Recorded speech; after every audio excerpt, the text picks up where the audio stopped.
Thank you for joining us on this special Halloween edition of Kids Want to Know. I'm Chris Eddy. Today, we're going to find out how you can make a great Halloween mask with paints and stuff. It's going to be really scary and it's easy to make. Also, we're going to tell you how you can be safe on Fright Night. Got to have those safety tips. But first, we're out here at the Sacramento City Cemetery. We're going to tell you about some ghost stories that are not only scary, you guys might even learn something too. But first, we got to have the right ambience, the right look. It's really too colorful and too light out here. Stan's the guy who helps me on the show. Can you make this a little, I don't know, more like a horror show or something? Oh, that's good. I like that. Okay, you know, we need some special effects, you know, some sound effects, something that's scary. All right, that stuff is great. Okay, now all we need is some scary music. I said scary as in Halloween music. Ah, that's much better.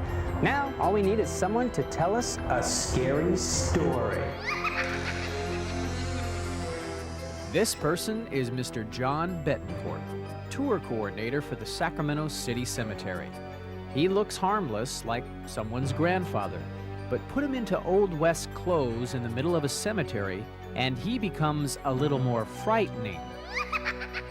But there's no need to be afraid. He actually wants to help you and other kids by taking them on a walk through the cemetery and telling them the history of Sacramento through stories of some of our more illustrious pioneers. Several residents of this cemetery are well known, but perhaps none as big as Mark Hopkins, a man who ultimately helped build the West. Mark Hopkins was one of the big four in railroad history.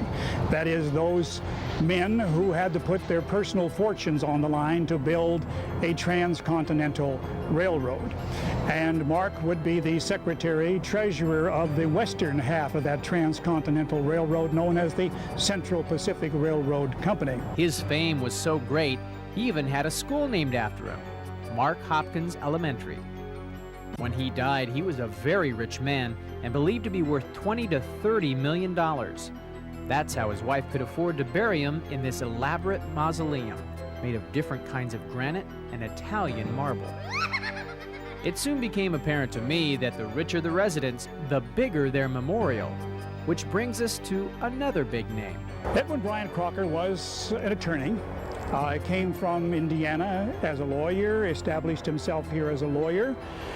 Later on, in 1861, he helped to form the Central Pacific Railroad Company, although he himself was not one of the big four. He also would be appointed in 1863 by Governor Leland Stanford to serve on our state Supreme Court. So he was also a Supreme Court justice for a brief while, and ever after that was known as Judge Edwin Crocker. But he's probably more well known nowadays for establishing the Crocker Art Museum, which was, back in the early days, the finest art gallery west of the Mississippi. And it was done because of his passion for art. It had to be built because when he had gone to Europe in the early 1870s, he had gone to Europe to acquire paintings. When he came back, he had acquired so many paintings, he didn't have room in his regular house for them, and so they had to build an annex onto the house, a second building. And that second building, that annex, became known as the Crocker Art Gallery, now known as the Crocker Museum. As you wander around, you may bump into one of our past governors of California. His tombstone, that is, resting in a perfectly landscaped plot owned by the state. Those state jobs, they take care of you now and in the hereafter.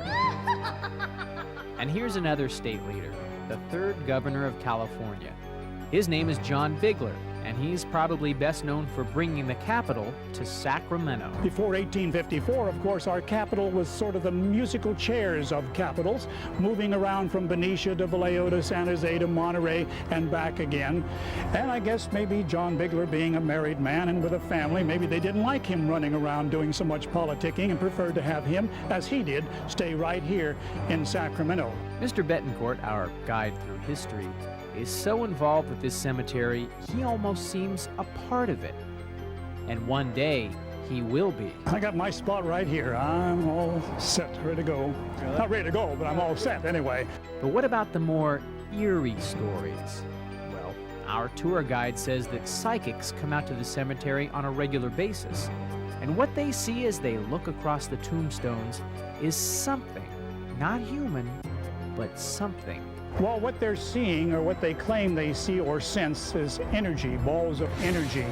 They sometimes actually, physically see a presence.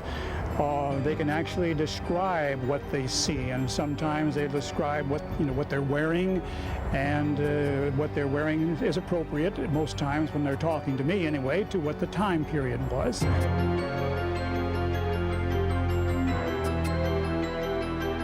Our next story is about William Rose, a firefighter who was buried in this area over here, until the Firefighters Association gave this land back to the city.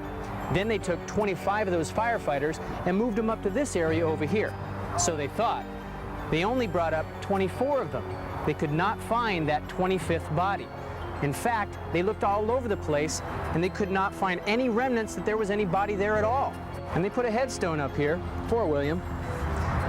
But it kind of makes you wonder what exactly is buried underneath the ground here.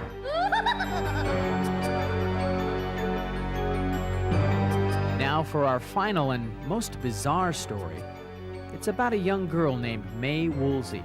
She was born in the 1800s, but only lived to the age of 12. She died of what was known back then as a sleeping sickness.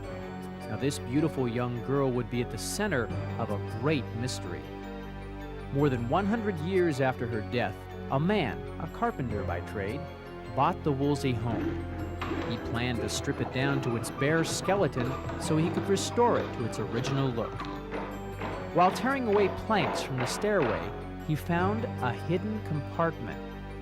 In it was a small leather trunk. Inside, he found mementos of little May Woolsey, socks, dolls, a diary, and toys, as well as many other belongings. But the strangest thing may have been a piece of paper, or what was written on it, a note seemingly written by May herself from beyond the grave. Dear Mama, I am so happy as I did write to you and say I was happy. Now, Mama dear, do not weep for me. I am not dead.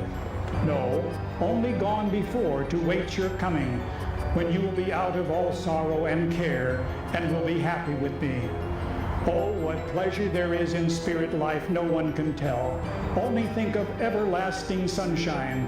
There is no cloud to darken our path as on earth, and we each have our choice of mission. And there the letter mysteriously ends. And so does our story.